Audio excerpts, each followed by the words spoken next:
right.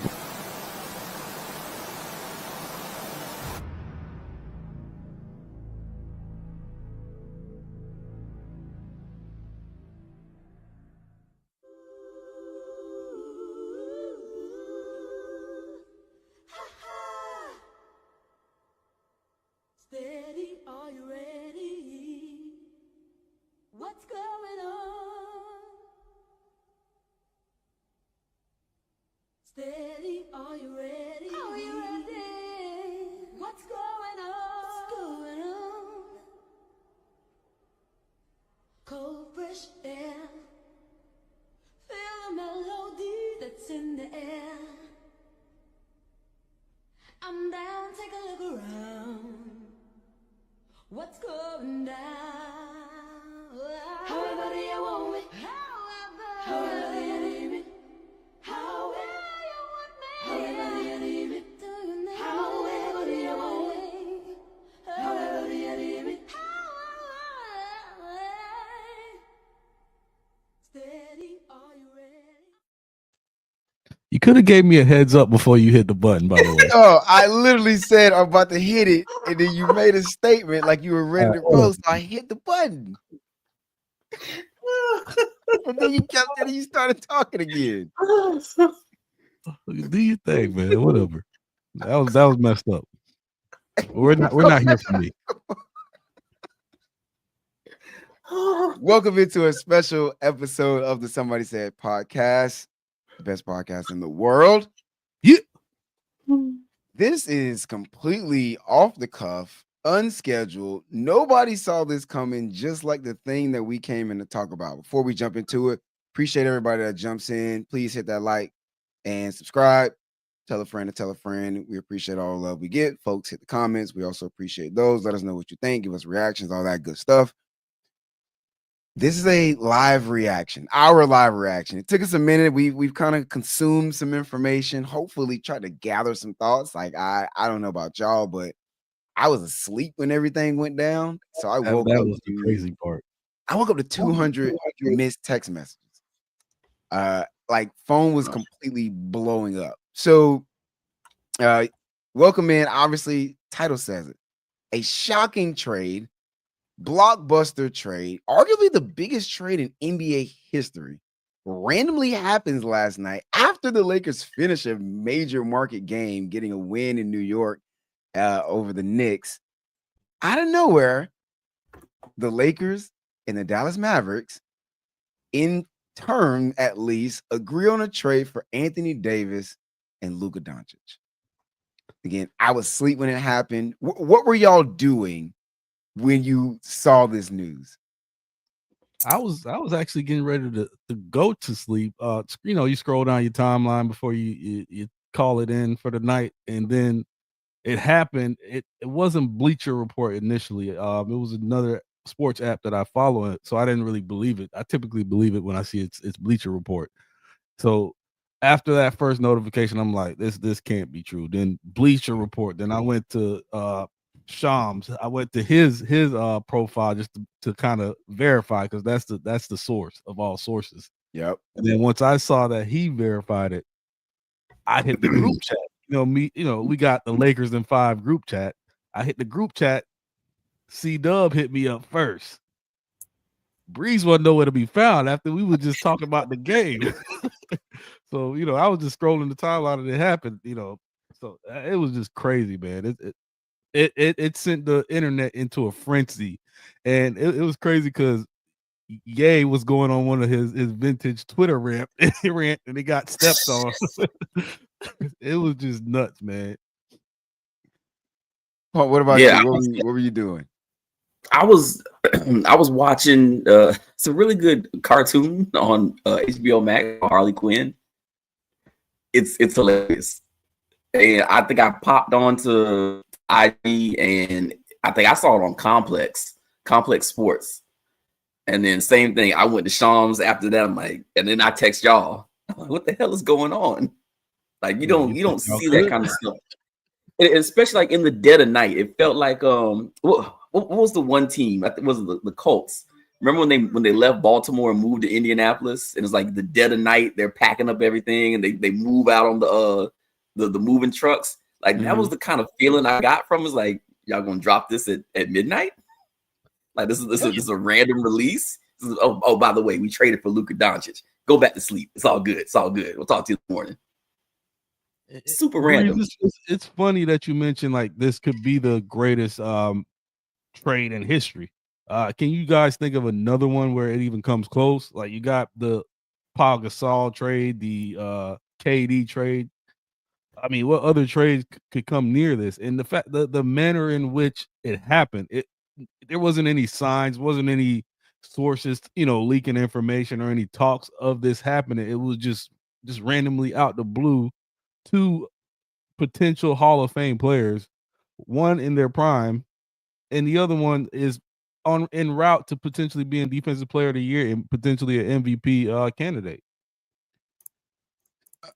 No, I cannot think of a trade in the NBA that's been to this magnitude. I was having a conversation, like just trying to talk about some like the most major moves that we could think about.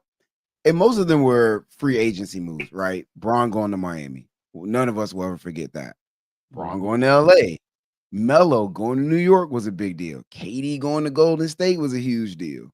But as far as trades, I cannot think of a single trade that comes close to being this big of a deal. Literally two, what I think to be top 10 current players being traded. Usually it's one elite player being traded for a group of okay players and some draft picks.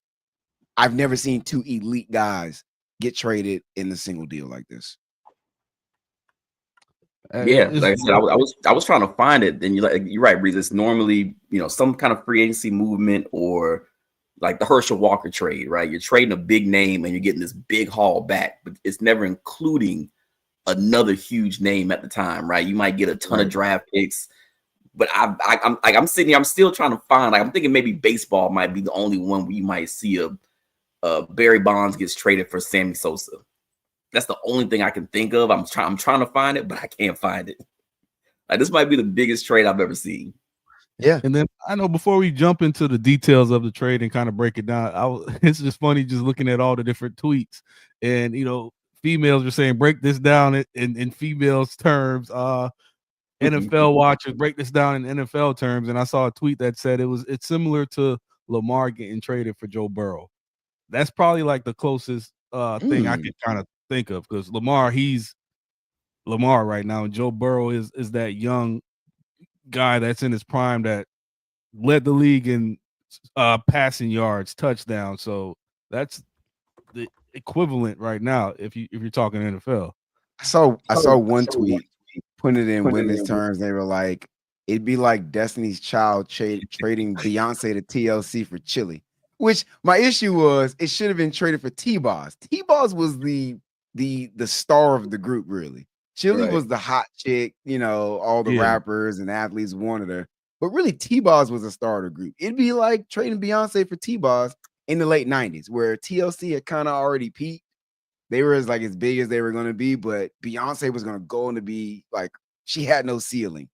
So like late 90s trading Beyonce for T-Boz, which would have been bonkers as well. Yeah. Can we get that in? If we can get that in R&B, well, we don't have R&B groups anymore. But if you had imagine if you had rock bands and R&B groups trading like singers and artists, that actually be gas. That right there would actually be kind of dope. It would. That would actually be kind of dope. It would. Okay. Let's talk. Let's go this angle first. Let's talk about how the trade seemingly came about, because part of the reason why it's so huge, and I always go back to this line from The Dark Knight where the Joker tells Harvey, if I tell everybody I'm going to do something, nobody freaks out, right? Like if I tell everybody I'm going to blow up a hospital, nobody panics. But if I randomly kill one little mayor, everybody loses their minds.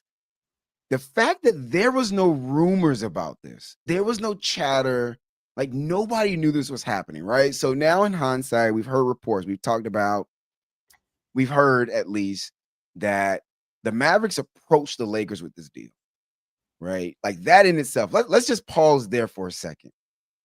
Like what do y'all? And I guess this kind of get. Let me just get all out of it. So the Mavericks approached the Lakers with this deal, right? Offering Luka Doncic to the Lakers for Anthony Davis. Now, as the story is being told, obviously it was kept to like a need to know basis, right? Because these things leak. This modern age of social media, it's hard to keep anything secret. I can't keep, stuff from my dog lately. Social media just tells all your business. That there is no rumors, but apparently Rich Paul knew about it. LeBron reportedly is at dinner in New York with friends and hears about it basically when everybody else hears about it. Apparently, Luka had not heard about it, didn't know anything was happening. Kyrie, Anthony Davis, none of these people were in the know. How do y'all think they were able to pull that off? Like, or do you think somebody should have known? Like, is it jacked up that if indeed LeBron didn't know, if somehow Rich Paul didn't tell LeBron, which I don't know if I buy that. Yeah, that's the issue I got right there because Rich Paul and LeBron are partners. So anything that happens at Clutch Sports, LeBron has his fingerprints all over that. So I find it hard to believe that LeBron didn't know. He certainly act as if he didn't know, and he got caught off guard. But yeah, it's hard to keep such a high profile trade under the radar. And I go back to one of the things that Mark Cuban, the shocker for me is what Mark Cuban said about Luka a couple years back. He says he's willing to divorce his wife before he trades Luka, and it just brought a question up for me. What could he have possibly done in that locker room or around that organization for it to get to the point where they're willing to let you go? Well, Mark Cuban is no longer the majority owner of the Dallas Mavericks. You know that, right? I did not. Mark Cuban is not calling the shots in Dallas anymore. So that brings a whole nother angle to it, right? Because if Mark Cuban, who really built this organization up to what we know it to be these days, is no longer calling the shots, he's a minority owner. Clearly, he would not have been on board with this. What type of relationship now is going on in that ownership room where they're trading literally his golden goose? And you also seen last year, I don't know if you guys paid attention to it in the playoffs where Luka and Jason Kidd kind of didn't see eye to eye, and he doesn't play defense. Jason Kidd requires his teams to play defense. We know Luka for the scorer that he is, but Dallas has one of the best defenses in the league. So, and you got a superstar that is essentially a diva that doesn't want to play defense, don't want to listen to the coach. He's 25. I think Jason Kidd played a huge role in this happening, and influenced those owners to want to make that move. You look at Kyrie, you got all these defensive pieces around him. Give me the best defensive big guy in the league, and I could deliver a championship to y'all. So I feel like Jason Kidd sat down in that room and gave the best elevator pitch ever to want to let go of a generational type talent, offensive talent like a Luka Doncic in his prime at 25.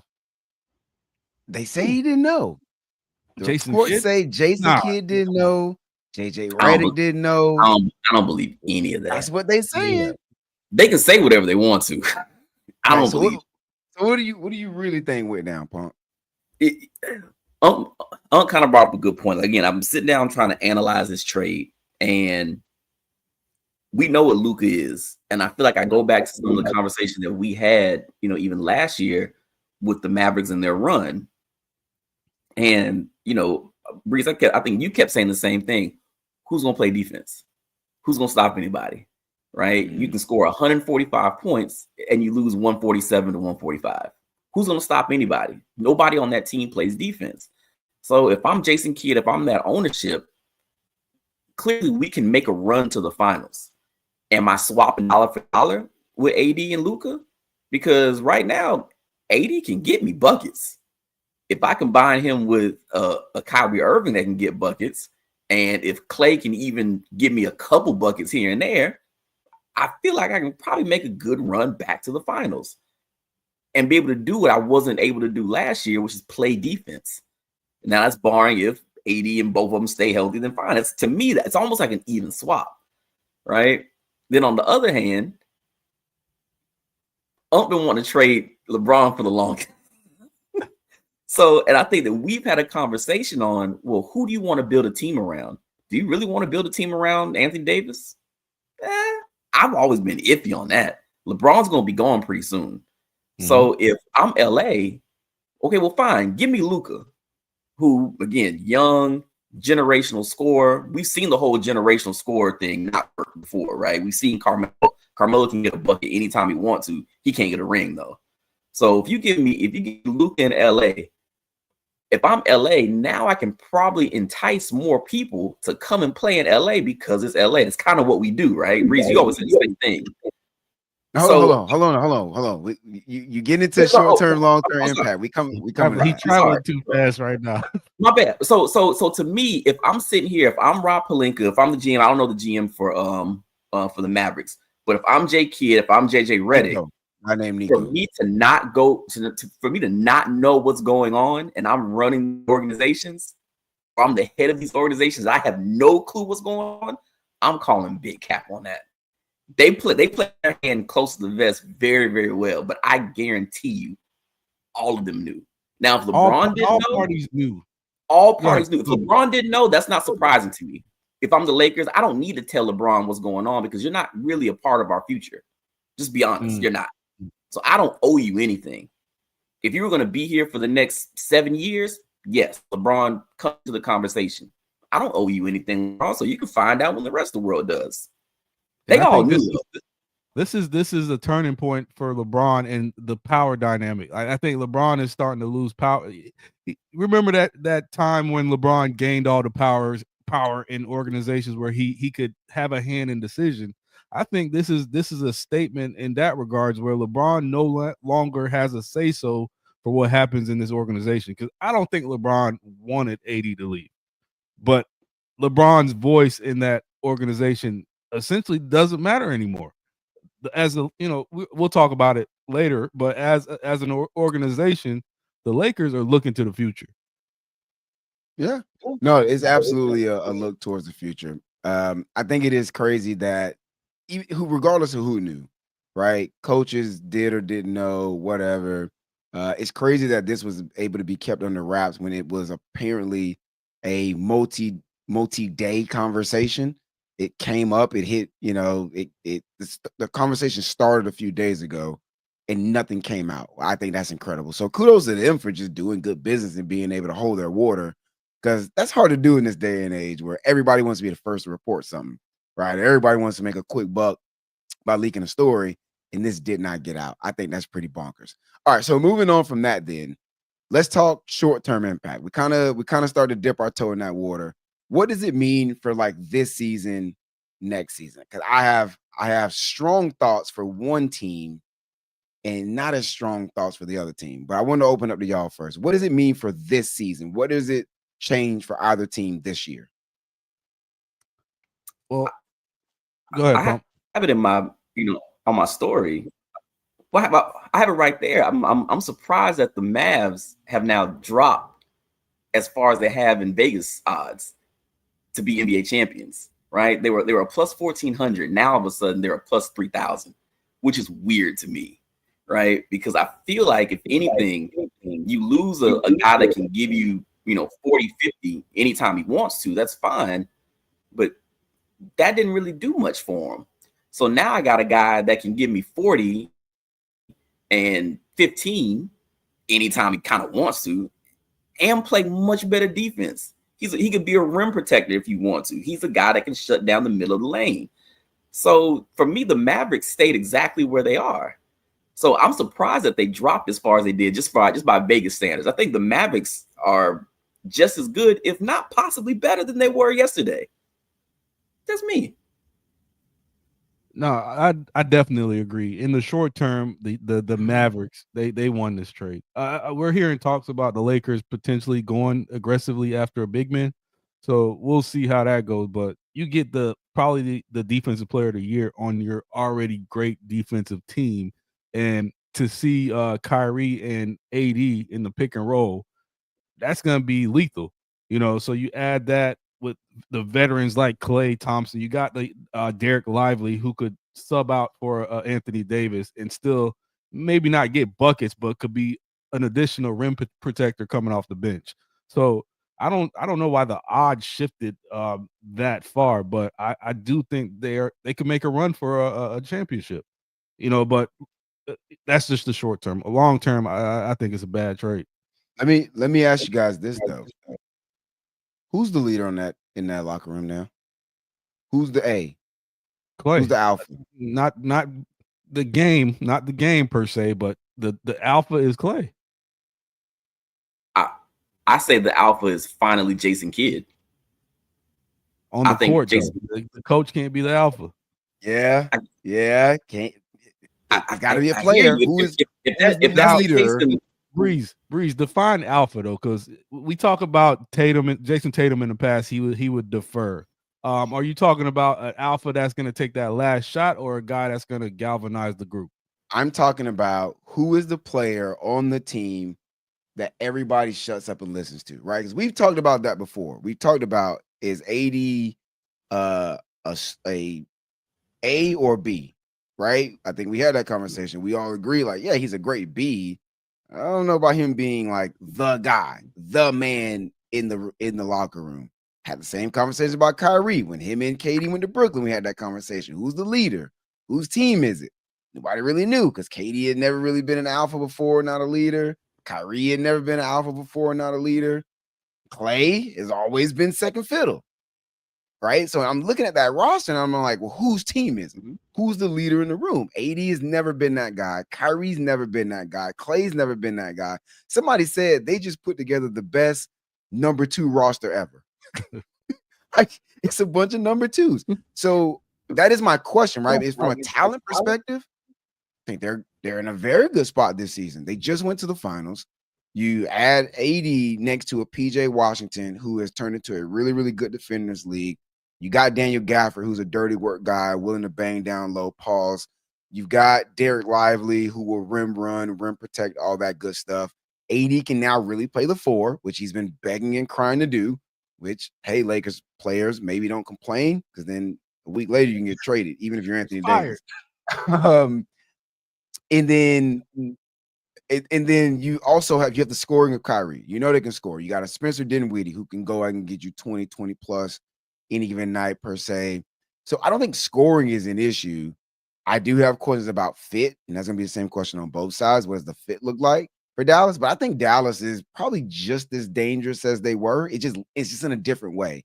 Right now, instead of them scoring 130, you scoring 120, well, maybe now they'll score like 105 and they can hold you to scoring like 90, right? It won't be as high scoring because they can defend a little bit better because Luka wasn't playing no defense. On the Lakers side, though, it's a loss in the short term as it stands. Like the Lakers are probably in the same position. The Lakers were not a championship caliber roster the way they were constructed. They still need to go get a big. In a way, they're kind of in the same boat. Still need to go get a big. Like, if the Lakers don't get another deal done before Friday, trade deadline is this week. If they don't go get another big, they're not winning a championship. Now, you did go get DFS, who is a really good on-the-ball defender, perimeter defender. He can guard anything from a 1 to the 4. Vando is healthy for the moment. Knock on wood. He stays that way. So you got 2 really good defenders, but you have no rebounding. You have no rim protection. And you still don't have an answer for Joker. Nobody has an answer for Joker, but you got to at least pretend to try to defend the Joker. And right now, you have nobody who can even pretend to do that. Oh, so they went out today. Go ahead, Pump. No, go ahead. No, I was going to say they went out today, and there's reports that they're going after Robert Williams, former Celtic, and Nick Claxton. They're no Anthony Davis or So, but I think those are serviceable guys that you could put and still make something happen. The issue I have with the move in the short term is you go get a guy that requires the ball in his hands all the time. What about LeBron? LeBron's not playing off ball. LeBron also wants the ball in his hand. So I'm interested to see how that mesh. I just can't see it working. LeBron's not coming off the bench. So It's tricky for me in the short term. It's gonna be a lot of standstill ball. I don't we don't win standing still. We win when guys are moving and LeBron is getting guys the ball and making plays. Now that shifts over to Luka. So I'm just interested to see how that works. And if it does work and we don't get a big man, it still won't work because now we're just gonna get bodied down low. Yeah, that's kind of a little bit what I was going to say. Like I'm wondering long term or short term. You got two guys that need and want the ball in their hands, right? Every offense that LeBron has ever run is his offense. It runs through him, right? And Luka's the same way. He controls the ball. So that's going to be very interesting. Talking about fit. I think with AD going over to Dallas, that's a much easier fit. He doesn't need the ball, right? He goes from one place where LeBron controls the offense to another place where now, okay, fine, we take out Luka. We still have arguably one of the best point guards in the league in Kyrie, who doesn't need to get off all day. He can feed other people. Cool. So long term, again, it's like, well, LA's making this move with LeBron not in mind. Short term was so long term, short term. So again, short term for me, we go back talking about the leader. I think that I'm gonna shoot Kyrie a little bit of bail, right? Where I think his leadership style is not very vocal. It's probably more lead by example. I think I was reading somewhere like his time in Boston, where it was finally his team. He left Cleveland, he's in Boston, it's his team. He's more of a lead by example guy. He's not getting anybody's face. But Boston's a weird place anyway, right? And then you go to Brooklyn. Well, fine, you get KD. KD's probably going to defer, but if we remember, that's COVID time. Kyrie's not there. He's not playing. I think we saw a stat where him, Harden, and KD played a total of 30-something games even together while they were there. So you really couldn't define what he was even there. So I think that on the floor, I think that he'll be a leader just fine because all of a sudden that's a very veteran-laden team. So you got him. He's gone to the finals. He's won a ring. AD's been to the finals. He's won a ring. Clay's been to the finals. He's got 4 rings. And then you're leading with Jason Kidd as your coach. I think Dallas is gonna be fine short term. Like they have all the components to where they have enough leadership on and off the court. They're gonna be just fine short term. And the way it will work is their personalities don't require them to be. They're not divas. When you don't have a true alpha and you got a bunch of divas, that's when it don't work. I think they're all selfish players. So, you don't necessarily need that alpha. And I do think if it comes down to it, Kyrie's taking the last shot. I mean, yeah, taking the last shot, 100% you get a ball to Kyrie. I do think we've always talked about it. We've always heard about locker rooms coming to a point where you got to have a come to Jesus. Somebody's got to step up and command the room and take control and lead from the front. And I just don't know if any of those guys have done that yet, at least successfully. So it'll be interesting to see. On the Lakers side of it, you talk about LeBron being off the ball, and we can move on in a minute. LeBron has been saying he wants to be off the ball for a while. That's why they did the Russell Westbrook trade, right? So he can come off the ball. Honestly, this season, as you look around, Pump, Austin Reeves has been the starting point guard, and he has ran the offense. Now, the weirdness comes, where is he fit now in all of this? Which makes the need for another deal to get done even more imperative. Because now, what do you do with Austin Reeves? Like, he can't play next to Luka and LeBron. That makes 0 sense. Like, no sense whatsoever, right? You've got this contract with Rui that you've been floating around. Where does he fit in this lineup? He can't really play. It doesn't make sense, right? The way this team had been structured to this point was all around LeBron and Anthony Davis. Luka coming in completely changes that picture. Now, can the Lakers still be a play-in team? Can they just score enough if Luka's healthy and LeBron's healthy to just win enough games to get into the play-in, maybe the playoffs? Sure. I think that's the case. Defensively, again, you got 2 really good perimeter defenders in DFS and Vando, and they will help you enough defensively. But they have to go get another deal done because right now this roster does not make any sense. It simply doesn't. Dallas, it makes way more sense in the immediate future. The Lakers, it doesn't. It's just funky.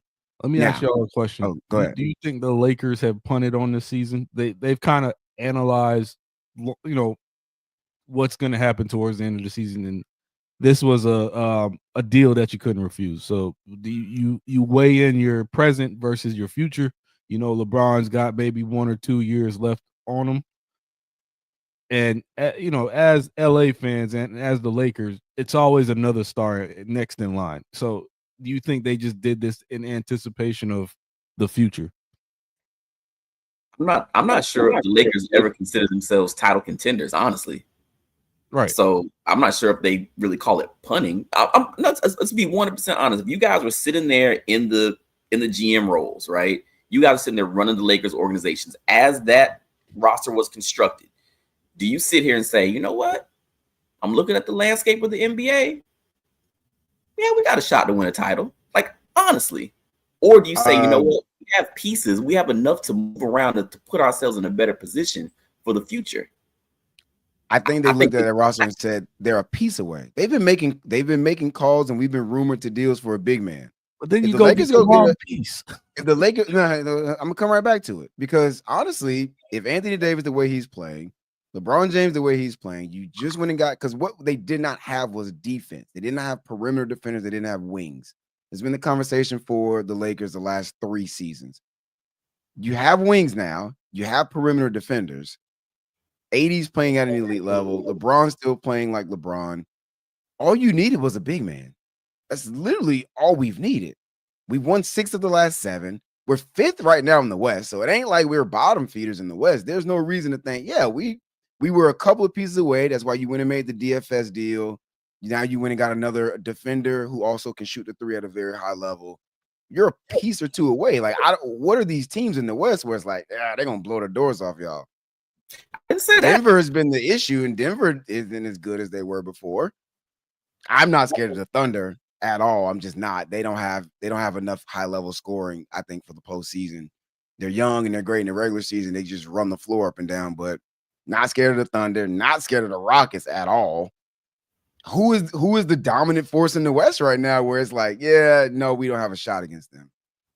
Or they could have thought we've got all the pieces, but AD kept bitching. And I don't think that was the case. Now, and this kind of shifts into the long-term conversation. The Lakers didn't call Dallas asking for this deal. Like, we have to keep that in mind. Like, the Lakers were not shopping Anthony Davis. Literally, if the reports are true, and we can speculate whether they are or not, Dallas calls LA and says, hey, we're looking to deal Luka, and we like to get a deal done that includes Anthony Davis. If you're the Lakers, you simply can't say no. Like, you get an opportunity to get a 25-year-old perennial MVP, top 3 odds favorite every season, 5-time All-NBA, multi-time top 5 scorer in the league. You simply can't say no unless they want AD and Bron. And anything else is on the table. Is a first-round pick in 2029 and Max Christie and JHS, who's unplayable. So from the Lakers side, you had to take the deal. Yeah, and that first round pick means nothing if you're a good team. No, like, they might as well have gave him a roll of paper towels. Like, that first round pick means nothing. And from the Lakers' perspective, the Lakers were staring down a crossroad that was going to be really tough.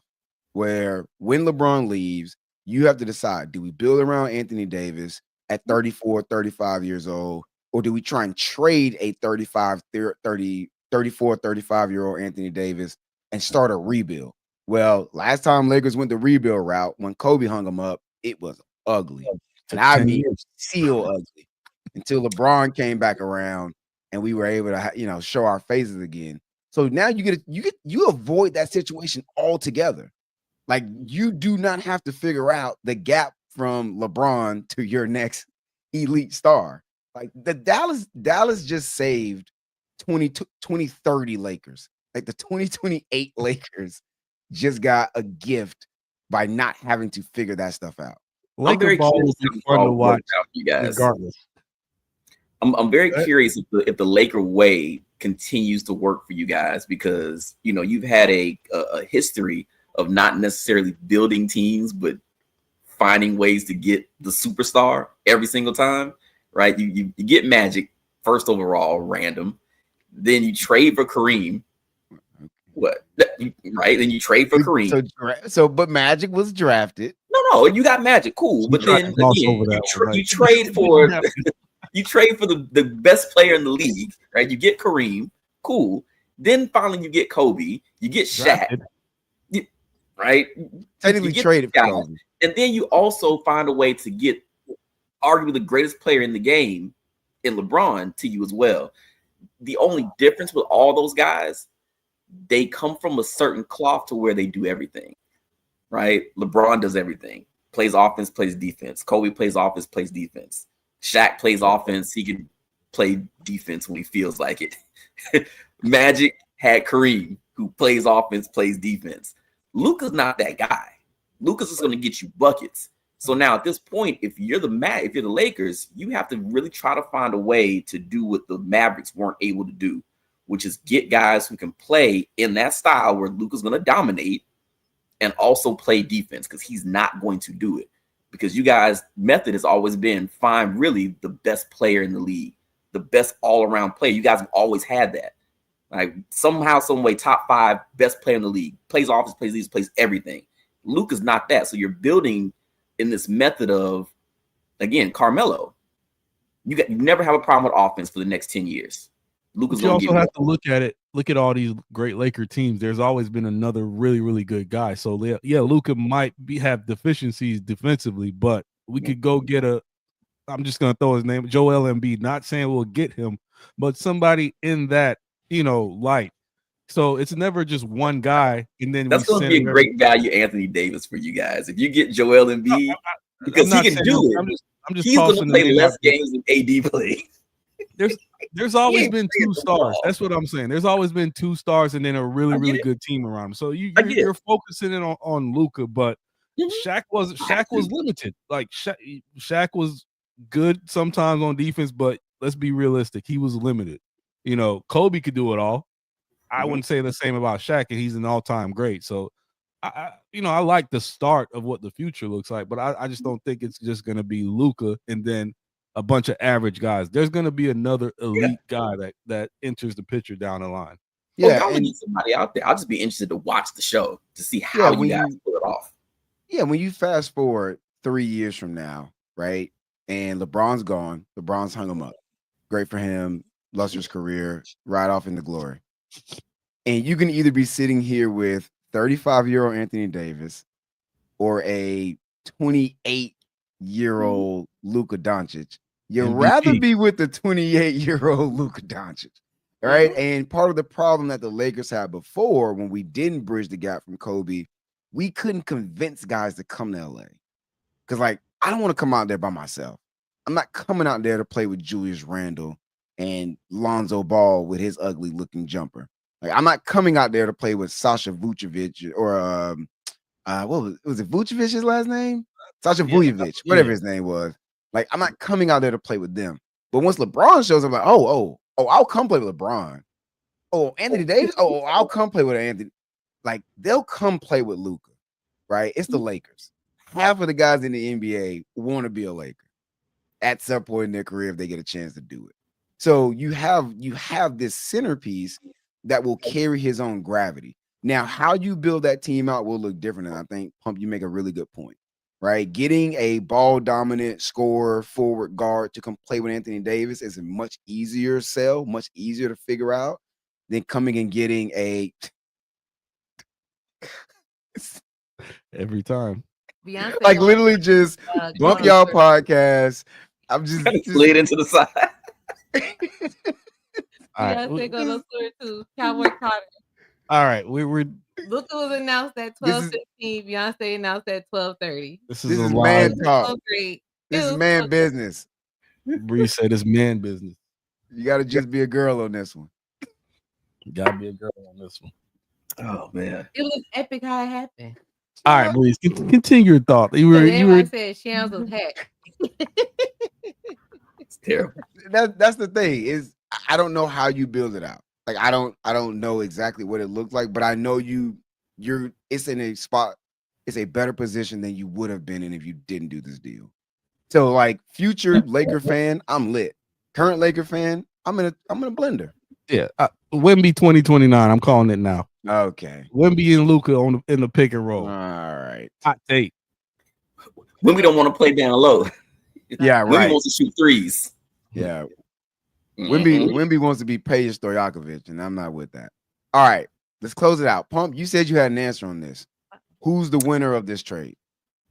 Ooh, the winner of this trade, as of right now, for me, is Dallas. I think for the short term and the long term right now, they have more answers. So short term, they have a better shot right now of winning a title. Their moves put them in a better chance to win a title. Will they do it? Don't know.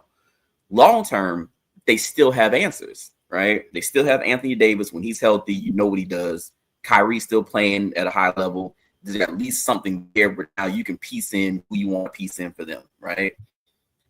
It's trying to make sure you get guys to come to LA long term, right? So you guys look in the future, you want to get guys. Can we get Wemby? Can we get who else is good out there that can play with Luka? Because again, now I'm trying to figure out who can play with Luka, right? If I had, like to your point, if I had LeBron, I can piece in anybody. LeBron can play with anybody, right? I feel like Luka and Bron are kind of the same. Like you really I need don't. like how are they different? Ball dominant, Ball most of the dominant, but not scoring. to the point where I think Luka becomes a black hole at times on offense. LeBron's not a black hole. LeBron is going to be the best. He's going to. You want the ball in his hand because he's always going to make the best option. He's always going to make the right decision. Luka will go 1-on-5. That's not always your best option. I think you're underrating Luka's his passing ability. I'm not underrating it at all. He's a ball dominant scorer. LeBron's not a ball dominant scorer. I don't think they're the same player. 48, 8, and 8. So it's not he actually players involved. He does do other things. So hold on. So right now you guys are putting Luka and Bron in the same boat. Is that what y'all doing? No, wait, like all time. What's your argument? What I'm saying right now? No, you're saying you're basically saying he's a ball hog. He doesn't mesh well with other players. That's not what I said. Right? Hold on. Kinda. Right now, is it easy to piece somebody with Bron? Just like what you just said. It's if I get LeBron out here in LA, can I get guys to come out here and play with me? Absolutely. Do guys want to come play with Luka? Why do you think that? Because LeBron, he's a facilitator. Luka can do that too. LeBron can help people play defense. LeBron is a more well-rounded player, offense and defensively. But so you guys keep making the argument that LeBron is Luka, but then go back and say LeBron's not Luka. I never said LeBron was Luka or Luka was LeBron. You're making this argument that they're the same player. No, I don't think they're the same player. No, but I do think in terms of trying to build around them, you run into similar problems because the main issue is the ball dominance. That's really the main issue. That's what the challenge is building around them is the ball dominance. But Luka's a high level passer. What was the problem building around LeBron when he went to 10 straight championships? Well, he was just that's the difference between him and Luka. Like he can just carry a team as far as they need to go. That's the difference. But in terms of building around them, is different. Go with an elite talent is because there's only one LeBron. People will still want to play with Luka. I didn't say that they would. I don't know what the fuck y'all are doing right now. I really don't. Compared to what I just said. Let me just tell you what I heard, and you can tell me if I'm wrong. You said a lot of players will not go to LA because Luka is very ball dominant. If I heard you wrong, that's not what I said. I'm saying that in the future, trying to build around him right now. I said the reason why that the Mavs won the trade is because right now, good. Long term, they have things locked into place, right? To get things to come around to where you need to play with Luka. What do you need to put around Luka to win? In your mind, you need defense. You need a really good big man that could score. You actually don't because they just went to the finals without a big man that could score. Right, they went to one. That was their first finals. This is first time having a Kyrie on his team, but he's only been in the league 5 years. So again, I've seen LeBron do it with he can carry a team, carry a bunch of bums. He did that. He goes down to Miami. He's got shooters. He's got Chris Bosh. He can do that. Chris Bosh is not Kevin Love. He still took that team to the finals. Then he did it another way with LA. That's not Luka. We can agree to that, right? That's not what Luka can do. Yeah, no, Luka's not carrying a bunch of bums to the finals. No. And again, Only one LeBron, but which is why again, what I was saying was it's easier to put pieces around LeBron than it is to try to find pieces to put around Luka. You have to have a specific player to put around Luka. You can put Braun in a lot of different situations. Now, I guarantee you, they're better than what they were. See, I think that's where we disconnect. I think those are two different conversations. Building around them versus what they can do as far as carrying a team are two different conversations. The reason why LeBron is arguing, it's still building around. I mean, you have to put pieces with that player, so it's still building around them, right? Yes and no. For LeBron, it really doesn't matter because he's gonna carry him to the finals anyway. Whether he's got a bunch of help or not, he's still going to the finals because he's LeBron. That's why he's one of the greats. If everybody can do that, they all be the greats. Well, he's always had a lot of help except one season, which we've also said. Always had a lot of help. Yeah, that's another day, right? Not doing that today. But in theory, we like to say, oh, well, Luka has to be with a big that can score. Well, he just went to the finals without a big that can score. Really, just another guard that can score. Not even a whole lot of defense on the team altogether. So you can't even. I think the idea of trying to pigeonhole Luka into what has to happen around him is a little premature because we've only really seen him in two scenarios. He was in Dallas without much help, still getting him to the playoffs every year and being a team that you had to worry about. He finally got another elite player on his team, and they go to the finals.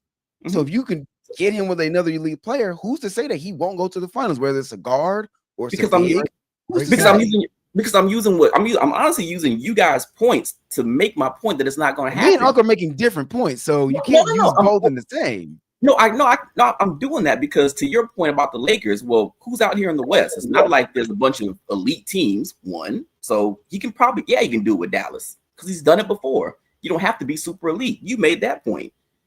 Also, if he goes to the finals, well, we all thought they were going to lose. Why? Because they're not playing defense. So you have to put certain things with Luka to win, or to y'all's point, he's not going to win. So as a Laker, do you want to just swap the Mavericks roster? If you guys swap the Mavericks roster last year and put them on the Lakers, would y'all say, man, you know what? We about to win a ship. We got Luka. Or would y'all say, yeah, we ain't gonna play no defense. We're gonna score. No, you're right. It'd be the same outcome. My rebuttal though is to say that it's so much harder to build around them. All they needed was a couple more defensive players. You give him a Dorian Finney-Smith who can defend and shoot a three. They might have a chance to win that. We're gonna see how it goes in a couple of years. 100% season, we questioned whether or not Kyrie and Luka could mesh, and they ended up going to the. It worked just fine. I was not a believer. They ended up going to the finals. So I'm just saying. I think Luka is such a talent that the idea of pigeonholing him into this is what has to be around him in order for him to be a finals competitor. It seems premature. He's been in the league 5 years. Who the heck knows? And the first, like you said, Breeze, the first time he got one elite player, look what happened.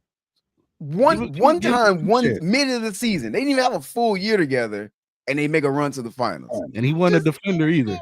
Kyrie wasn't defended nothing. All right, guys. Very interesting. Very interesting. Mavs won the trade, right? Yeah, you say Mavs won. Yes. Do you have a definitive answer who you think won? Short term Mavs, but ultimately the Lakers won the trade. If you look at what the Lakers had to give away, they didn't really give away much, and they got the second win or the next generational guy in LA, in his prime. I will say this though, I will throw this in there because we didn't talk about it much. I know we're gonna close shortly, but Luka, he got robbed in this trade. He doesn't get the super max because from my understanding, you have to stay with the team that signs you in order to get that super max deal. So he's losing out on millions of dollars. So ultimately, Luka is the biggest loser in this because he won't get that super max. But I'm taking LA because of long term what could happen. Yeah, I think I'm with you on that one. In the immediate future, the picture is very, very clear for Dallas and their opportunity to go make some noise this season and what they'll be able to accomplish. 5 years from now, Dallas could be either in the middle of, they could be starting a rebuild, or they could be trying to find a way to move in Anthony Davis or convincing Anthony Davis to sign again. When the Lakers' path long-term is clear. You have your centerpiece, you have your star, go figure out the pieces around him and make it work. But you have a perennial all-star on your roster for potentially the next decade. That's hard to do, and it doesn't come around easy in a place like LA that already attracts talent. you'd rather be in that spot than in the opposite. So long term, I say Lakers. Short term, I'm gonna say Dallas. So what up, Stu? Stu just came in. He said he's crazy, but he's happy about it. Stu, man, we were just about to wrap it up, bro. Like, appreciate you jumping in. Real quick, Stu, who won the trade? Just wanna hear what you think.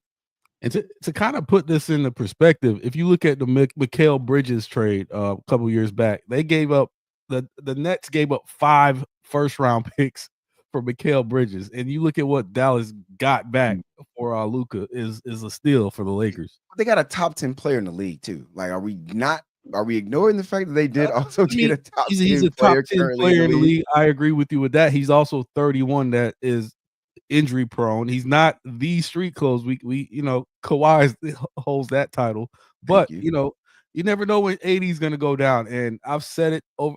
Like I said, I didn't like the way AD got traded, but I always wanted him to get traded because when you needed him the most, he doesn't show up in the playoffs. So that was my only gripe with He's AD. missed one. Okay, I'm not. I'm gonna leave that. That's another conversation. All right, Stu. Here's Stu's answer. Okay. Of course, Says Dallas want to trade. Said they can. He's a Mavs fan. Says they can play defense now, and AD can play the 4, which is what he wants to do. 100% true. We touched on all of those. They are better now defensively. AD can move to the 4, which is he's been crying about doing, so he can absolutely do it. I think it's gonna be fun to watch, man. Shout out to the NBA stealing some of the thunder from the NFL. We're still doing a midweek show, guys. Tuesday night. Yeah, I don't see why not. Okay, Tuesday night, 9:30. We'll be previewing the Super Bowl. And, Breeze, before we move out, this is the best comp that I could find for the trade. Let's have it. Best thing I could do. 2003, the Yankees and the Rangers made a trade. The Yankees got A-Rod, and the Rangers got Alfonso Soriano. So at the time, Alfonso Soriano was a 30-30 guy. I think that season he had 38 home runs, 98 RBIs, 35 stolen bases. A-Rod kind of had the same, stats. But all-star for all-star, big name for big name, that's the biggest trade comp that I could find this whole time. That's a pretty good one. That's not bad. That's not bad. We don't see these often. That ain't Luka AD though. That's what I was like. It ain't big as this. Still second place. It ain't big as this. It's still second. Trade right, fellas. Bronny. That's another hot take before we get out. Trade Bronny. Get rid of Bronny. Do something with him, but do not This put is him his. back I on the told floor. this is his time to step up. Okay. This is All right, y'all. Appreciate everybody popping in. Stu, appreciate it. Everybody be easy. We will see y'all Tuesday night, 9:30 p.m. talking Super Bowl. Peace. Super Bowl.